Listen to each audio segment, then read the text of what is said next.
So Russia wanted to get back Constantinople. But the Ottoman Empire controlled the Holy Land. So when they were ready to get the Holy Land from the Ottomans and restore a state of Israel and bring the Jews back to the Holy Land, they needed a war. They needed a big war, and they needed to get the Ottoman Empire against them. Okay? But all through the centuries, Britain and France had been allies of the Ottoman Empire. Britain and France. And Russia was always the enemy. The biggest enemy of all was Russia. All the wars that they fought against Russia. Great hatred for Russia.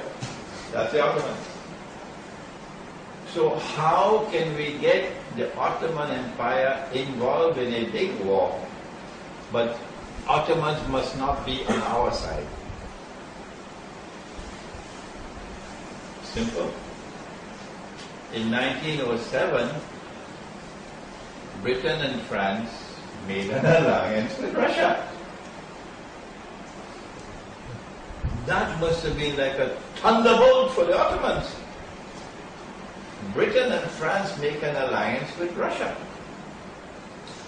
But how can you get Russia to become our ally? Answer, you offer them Constantinople. The Russians will be delighted. So Britain and France made a secret treaty with Russia, offering to them Constantinople if war breaks out.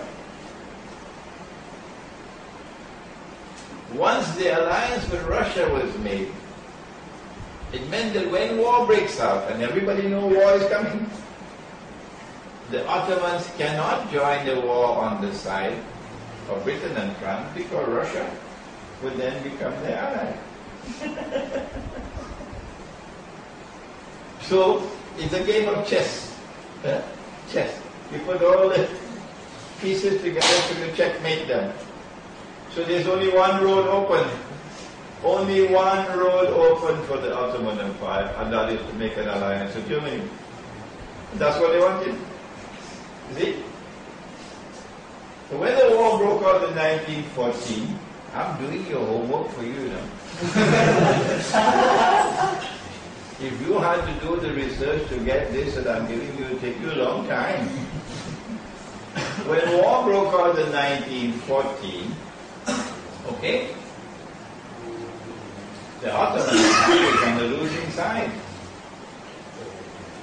And the Russian troops are advancing.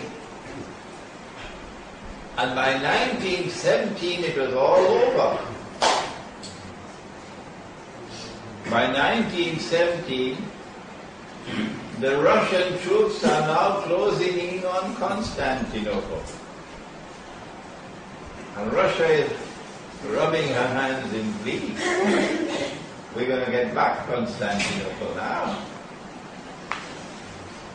But the Zionists did not want Russia to get Constantinople. So what did they do?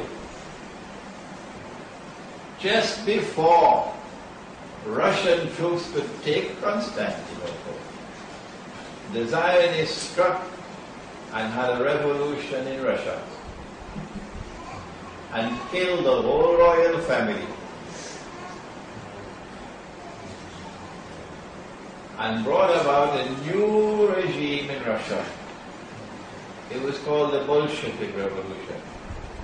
It was essentially an atheist revolution to destroy the Christian foundations of Russia.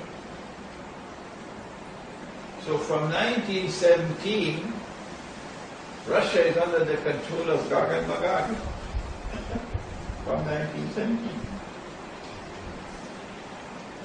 When they overthrew the regime in Russia called the Tsar, and they took control of government, most of them were Jews, they then withdrew Russia from the war. So the Russian troops could not advance to Constantinople. And then they published the secret treaty, made it public. That Britain and France had made a secret treaty with Russia that they would give Constantinople to Russia. See? Then they took Russia and they transformed it into the Soviet Union, which was an atheist state. And the idea was to destroy the Christian foundations of Russia. So it will cease to be ruled. And then Russia became a nuclear power. This is Gog and Magog. It is Gog and Magog which made Russia a nuclear power. And then Russia became a satellite. Yeah, satellites. And missile technology and so on. This is Gog and Magog. So that's why I came to the conclusion that Russia was Magog. But then, in the 1980s, alhamdulillah, transformation began to take place. And the Berlin Wall collapsed. And then the Soviet Union collapsed. And guess what? Russia is now returning to Christianity. Russia is becoming Rome once again. See? And so, it was wrong for me to say that Russia was Magog and the Anglo-American Israeli alliance was God. That was wrong. I corrected that mistake in my second edition. The answer is that Gog and Magog were present in both camps, and they still have some foothold in Russia. And Gog and Magog are leading both camps to clash. They want these two superpowers to clash with each other.